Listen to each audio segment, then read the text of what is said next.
Thomas Carlyle তিনি একজন European ইতিহাসবিদ।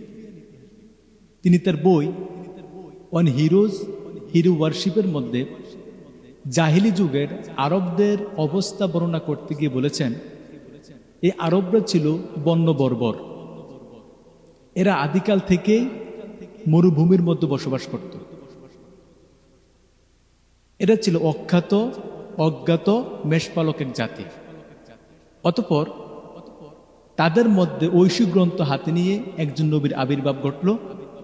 আর তখনই এই আরবদের অবস্থা জাদুর মতো পরিবর্তন হয়ে গেল। যে লোকগুলো ছিল অখ্যাত, এই লোকগুলো হয়ে গেল জগৎ বিখ্যাত। যে লোকগুলো ছিল দিনহীন, তারা হয়ে গেল জগতের শ্রেষ্ঠ। তারপর থমাস কার্লাইল তিনি আরো বলছেন যে আর মাত্র 1 শতাব্দীতে এই জাতিটাই, যারা ছিল সবচাইতে বেশি অবহেলিত পৃথিবীর মধ্যে, যারা ছিল বর্বর, মাত্র 1 শতাব্দীর মধ্যে এই জাতিটা পশ্চিমের গানাডা থেকে পূর্বের দিল্লি পর্যন্ত তারা তাদের সালতানাত প্রতিষ্ঠা করেছিল এবং শতকের পর শতক ধরে তারা পৃথিবীতে তাদের দ্যুতি ছড়িয়েছিল। কে বলছেন এই কথাগুলো?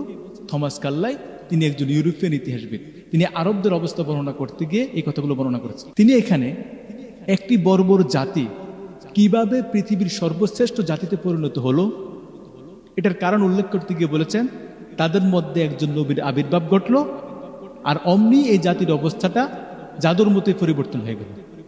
মূলত থমাস কার্লাইলের এই কথার মধ্যে পবিত্র কোরআনের একটি আয়াতের প্রতিচ্ছবি ছিল, একটি আয়াতের প্রতিধ্বনি ছিল।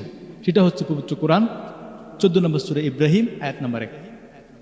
আল্লাহ সুবহানাহু ওয়া তাআলা বলছেন, কিতাবুন আনজালনাহু ইলাইকা লিতুখরিজান নাসা মিনাজ যুলুমাতি ইলান নূর। হে রাসূল, এই কোরআন হচ্ছে একটা কিতাব যা আমি আপনার প্রতি নাজিল করেছি।